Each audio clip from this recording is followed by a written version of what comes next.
and good day. My name is Jürgen Steinmetz from eTurboNews, and this is a breaking news update. For more news updates and shows, please go to youtube.com/travel news group. youtube.com/travel news group. Here's our update.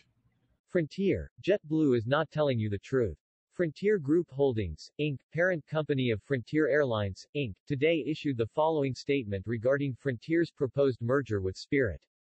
Over the last few weeks, JetBlue has proclaimed that Spirit management is hiding behind false and misleading antitrust concerns so as to deny JetBlue the right to take over and erase from existence the nation's largest ultra-low-cost carrier.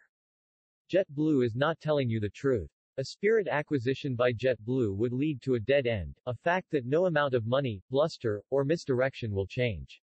And the only value Spirit stockholders would be likely to receive from JetBlue's proposal is the reverse termination fee, because JetBlue's proposal lacks any realistic likelihood of obtaining regulatory approval. JetBlue admitted that it will permanently remove capacity from the market by retrofitting Spirit's fleet to remove seats.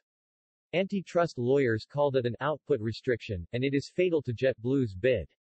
So are JetBlue's admitted price increases. Less airline capacity means higher fares. JetBlue's CEO, Robin Hayes, certainly knows that. He observed just a few days ago, the average price of air fares will go up because there is less seats. That is exactly what JetBlue would do with Spirit's fleet. Indeed, in announcing its bid on April 6, JetBlue said that the acquisition would increase its profit margins, despite higher costs. These facts, admitted higher prices and lower output, guarantee that JetBlue could never secure clearance for its proposed acquisition of Spirit. No claimed divestitures of airport slots or gates, or false claims or gimmicks, can fix JetBlue's fatal problems. And these are not even JetBlue's only regulatory problems. The anti-competitive rationale for its bid is obvious.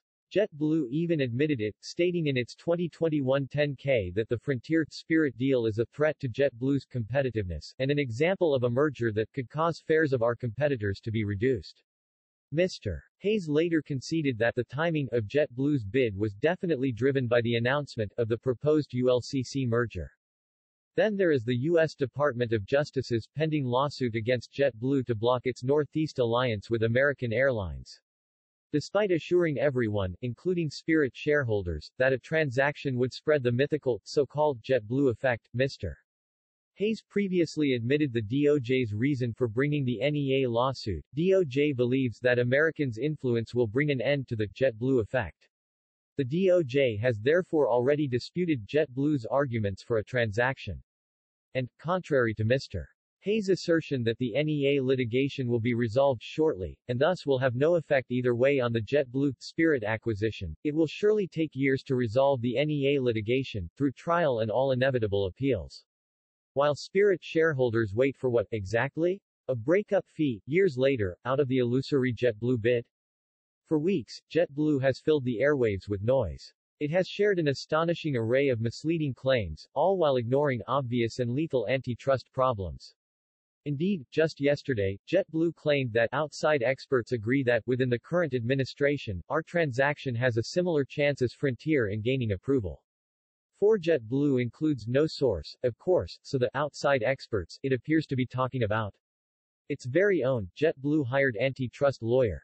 JetBlue wants you to think that Frontier and JetBlue bring antitrust risk profiles that differ only in degree, not in kind. But nothing could be further from the truth. A JetBlue acquisition of Spirit could not succeed.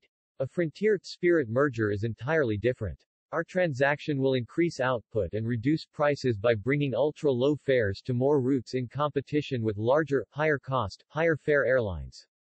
A combined Frontier and Spirit will stimulate demand by inducing people to fly when the high fares offered by JetBlue and the Big Four would otherwise price them out of the market.